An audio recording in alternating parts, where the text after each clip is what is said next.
Hey VC, Big Star 1000, with the new installment of Gimme 10, the first one in a while. This is going to be a three-part Gimme 10, focusing on um, the West Coast sound. We'll call it that. It's simple to describe. Part one will be dedicated to Californian folk rock, three-part harmony, kind of late 60s, early 70s, the burgeoning sound of the West Coast. So it will be 10 records that sort of represent that sound. If I haven't included something that you really thought was worth including, put in the comments. Don't be rude. Your mother wouldn't appreciate it. Um, Second part will be on kind of the Laurel Canyon sort of folk sound. We'll talk about Johnny Mitchell and the like. And the third part will be on really truly sort of 70s West Coast sound. And we'll delve into some yacht rock, soft rock. We'll talk about buzzcags and all sorts of other goodies. I'm excited. This is good. If that's not at all your kind of music, don't watch the video, please. There's no need for that. You waste 15 minutes of your life doing something else. Okay, I'm going to get started in 3, 2, 1. Okay, first entry into this Gimme 10. Without question, Mr. Tambourine Man by the Byrds. Their first record, I think, or I might be wrong, from 1965-ish. This really embodies the sound of folk rock. We got folk music, you got all these Dylan songs covered skillfully and reinvented by Roger McGuinn and his very talented acolytes, David Crosby, Chris Hillman, Gene Clark, etc. Really, the American Beatles in a way, the Byrds. This record really was sowing the seeds of West Coast folk rock back when it was released. I think there's no better example of that sound, the LA sound. Living in a parallel universe to the Byrds was a band called Buffalo Springfield, fronted by Neil Young and Stephen Stills. You could say equally as talented as the Byrds in many ways, but didn't last quite as long. And I do think the Byrds were a more important band overall. I don't own any of their albums except for this wonderful compilation which gathers just about everything that you need, with songs such as For What It's Worth, or Nowadays Clancy Can't Even Sing, Mr. Soul, which is largely a Neil Young song, and the amazing Expecting to Fly. If you want to hear a beautiful psychedelic tune by Neil Young before Neil Young, that is it. Buffalo Springfield, number 2 entry in this Gimme 10. The next entry is rather about a song than about an album per se. I'm talking about California Dreamin' by the Mamas and Papas. I think the story goes that John Phillips woke Michelle Phillips in the middle of the night and said, "You've got to hear this song. I've written this song," and she recognized straight away there was an amazing song, and then proceeded to add the multi-part harmonies that make this really the true representation of that California late 60s sound. I can listen to this song five times in a row and not get sick of it. Obviously, this is a compilation. Again, I'm cheating. Like Buffalo Springfield, I'm showing you another compilation, and I could talk about the other songs, but to me, it's all about California Dreaming on this one.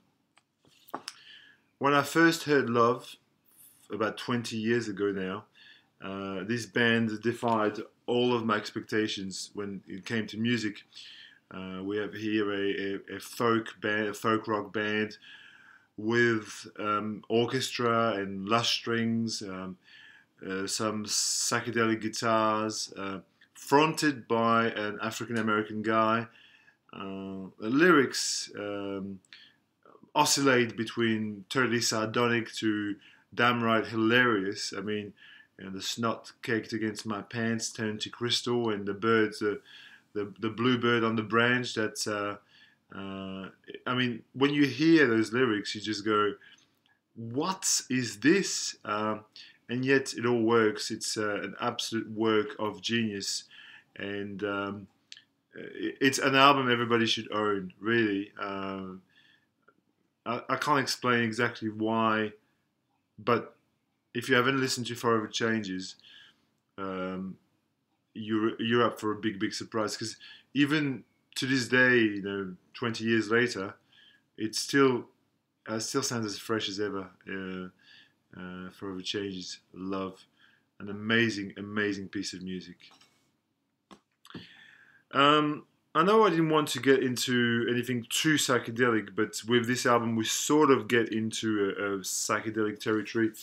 I want to talk about Jefferson Airplane and their masterpiece, Surrealistic Pillow. Although White Rabbit is a very psychedelic song, I think this album is steeped in real folk rock tradition. Obviously, everybody knows Jefferson Airplane, the beautiful vocals of Grace Slick, and also led by the amazing talents of Paul Kantner. This album is just top notch from start to finish. There's not a bad song, there's not a bad moment on it, there's not a dull moment on it. And of note, I really like the little acoustic instrumental Embryonic Journey, which is known for being the very last piece of music played on Friends. If that piece of trivia interests you, probably not, but it works beautifully in the last episode. Great record. Next, a beautiful folk rock album by the Youngbloodz. The album is called Elephant Mountain. The Youngbloodz are a band fronted by Jesse Colin Young, himself an amazing talent on the Californian folk rock scene, and I will talk about Jesse Colin Young a bit more when I do my part 2. This opens with a killer song called Darkness, Darkness. If you have 5 minutes to waste and on YouTube, just listen to Darkness, Darkness. You'll go and buy this record on the strength of that song. But it's just full of really amazing. The very last song is amazing. Ride the Wind. It's a beautiful song too. So very highly recommended. The Youngbloodz from 1969 on RCA. How can I mention West Coast folk rock without mentioning this iconic record, It's a Beautiful Day? The band led by David Laughlin, a fantastic violinist and vocalist, and his wife Linda Laughlin, who plays organ, piano, electric piano, celeste, and harpsichord on this. This is full of beautiful harmony vocals. But obviously, the big song in this is White Bird, which you can see in there. But I think this album is so much more than White Bird. It's just a stunning record from start to finish.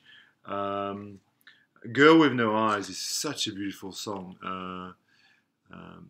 But overall, you can't go wrong.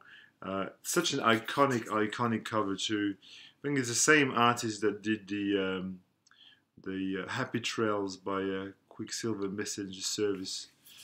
Beautiful album. The very definition of 3-part harmony. I couldn't make this video without talking about this record. On the same level as Love Forever Changes, this is, or even a Surrealistic Pillow, this is an absolute must. It's a must album, a must have. The album is just chock full of amazing songs. You can see how three great bands, sorry, the Hollies, Buffalo Springfield, and the Byrds converged into one amazing trio. And I don't really need to talk about the songs in that much depth, but Sweet Judy Blue Eyes is just crafted so perfectly. Marrakesh Express and Wooden Ships, Long Time Gone, amazing. I mean, this album just represents the sound, really. Folk, Californian folk rock in a nutshell. The penultimate entry on this Gimme 10 is a singer-songwriter, but in a band setting. Tim Buckley, Goodbye and Hello, from 1967 on Elektra Records. Whilst Tim Buckley wasn't from LA himself, he largely made his records in California, hence I included him. This is probably his best record of his early period, and before he moved into a more avant-garde setting with things like Star Sailor and Lorca. But this is very accessible, it's full of very singable, very memorable songs. No Man Can Find a War, Hallucinations, my personal favorite, Pleasant Street. Just a dynamite album. It's very good, and again, everybody should own this. It's a real work of art. Last entry on this list is an album by the Grateful Dead. I could not talk about the Grateful Dead, even though they were more sort of psychedelic jam bands. But this here, which I don't have on LP, I've only got the CD, excuse me.